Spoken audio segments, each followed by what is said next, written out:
暂别荧幕800天，王一博的消失其实是内娱最清醒的长期主义。咱们来聊点走心的。不知道大家有没有发现，最近这800多个日日夜夜，那个曾经霸屏热搜、一年到头在剧组连轴转的王一博，好像突然从咱们的视线里消失了。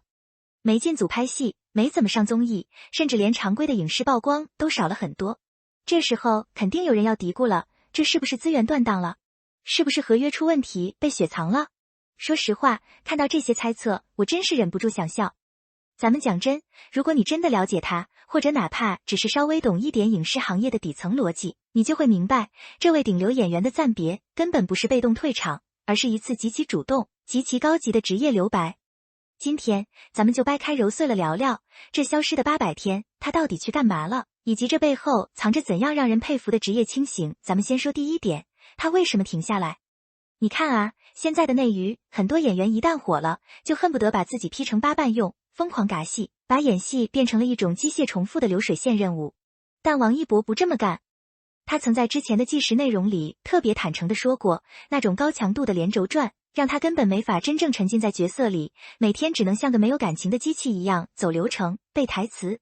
这种状态让他觉得特别疲惫，甚至开始怀疑自己。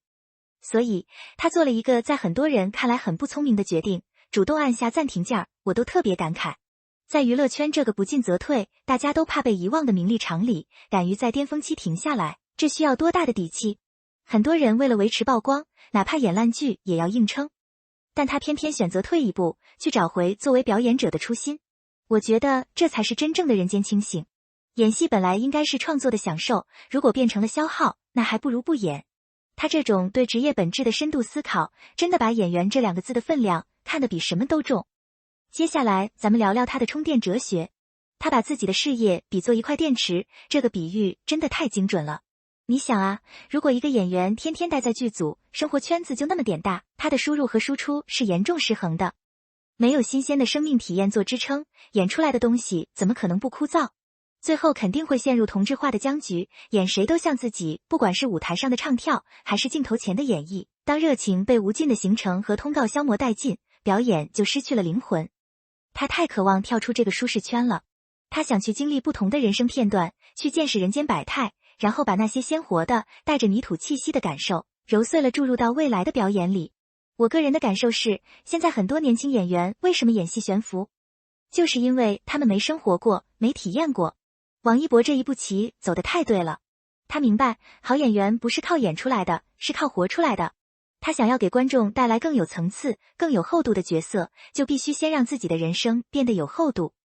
这种对表演的敬畏心，在现在的流量圈子里，简直是一股清流。那他去哪儿充电了呢？如果你以为他是去海边度假、喝咖啡，那就大错特错了。他选的充电方式，简直硬核到让人倒吸一口凉气。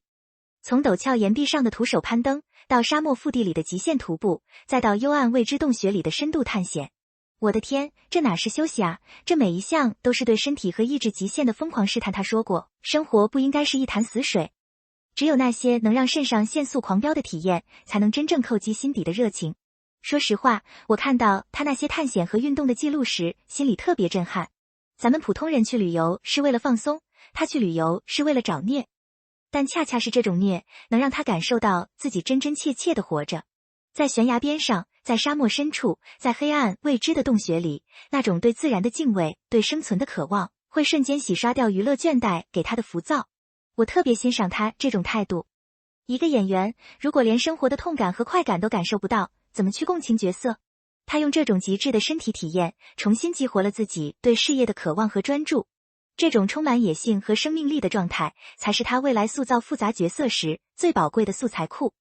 当然，肯定还有人会问，那他这800天不拍戏，不怕被市场忘了吗？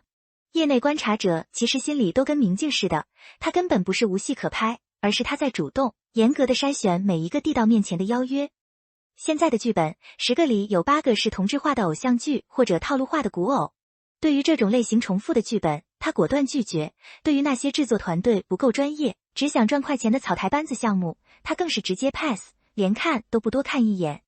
他始终坚持对作品负责，更对观众负责。讲真，这种宁缺毋滥的态度，太让人respect了。在这个浮躁的行业环境里，面对赚快钱的巨大诱惑，能保持这种清醒，真的太难了。很多演员为了维持热度，什么烂戏都接，最后把自己的口碑砸得稀碎。但他偏偏反其道而行之。我觉得这源于他对演员这个职业深深的敬畏。他明白，消耗口碑只需一部烂剧，但建立口碑却需要无数部好作品。他用这种近乎苛刻的选戏标准，保护了自己的羽毛，也守住了演员的底线。而且，大家千万别以为他不在剧组，就是在家躺平休息了。这800天的空白期，其实是他自我沉淀的黄金阶段，他简直比在剧组还要忙。他投入了大量的时间去打磨自己的赛车技艺。大家都知道他热爱摩托车，但他不是玩玩而已，他是真的在为了专业赛事做最充分的准备，去挑战自己的速度极限。同时，他也没有放下音乐，在音乐领域持续创作，用音符去表达这800天里内心的起伏和感受。除此之外，他还给自己安排了系统的学习课程，全方位的提升个人的文化素养和专业能力。每次想到他这段时间的日程表，我都觉得自愧不如。他的空白其实是一种高质量的留白，他没有被外界的喧嚣裹挟，而是把时间花在了真正能让自己增值的事情上。赛车让他保持专注和敏锐，音乐让他保持感性和表达，学习让他保持深度和内涵。这种强大的内驱力真的让人不得不服。他是在用这800天为自己打造一个更强大的内核。最后，咱们来看看市场给他的反馈。很多人担心没有持续的影视曝光加持，他的商业价值会不会掉？结果呢？现实狠狠打了那些质疑者的脸。他的人气与商业价值不仅没掉，反而依旧稳居行业顶端，甚至更加稳固了高端代言资源，就像长了眼睛一样，不断向他倾斜。从顶级的高奢品牌到各种国际大牌，每一份合作，每一个 title 都彰显着市场对他极高的认可。为什么？因为品牌方不傻，他们看重的不仅仅是流量，更是他身上的那种不可替代的质感、清醒的职业规划以及极其健康的公众形象。粉丝的支持始终坚定，业内的评价也是赞誉有加。他用这800天的消失证明了一个硬道理，顶流的底气从来不是靠每天刷脸、靠曝光量硬堆出来的，而是源于自身无可挑剔的硬实力和极其清晰的职业规划。说真的，看到资本和市场对他如此买单，我特别欣慰。这说明现在的市场正在慢慢回归理性，大家开始欣赏那些有实力、有追求、不浮躁的艺人了。好了，今天咱们就聊到这儿。总结一下，王一博暂别荧幕的这800天，绝对不是逃避，而是一场蓄谋已久的破茧成蝶。他踏遍山野，挑战极限，积攒人间百态，只为在再次面对镜头时，能交出一个更有灵魂、更有层次的自己。在这个快节奏的时代，他愿意慢下来，去扎根，去体验，去沉淀。这种对表演的赤诚，对自我的苛求，真的让人动容。咱们不妨多一点耐心，多一点期待。相信当这800天的充电结束，当他带着满身的风尘和满心的故事重新回到荧幕时，他一定会给咱们带来一个前所未有的、更加惊艳的王一博。好饭不怕晚，好演员更值得等待。咱们顶峰相见。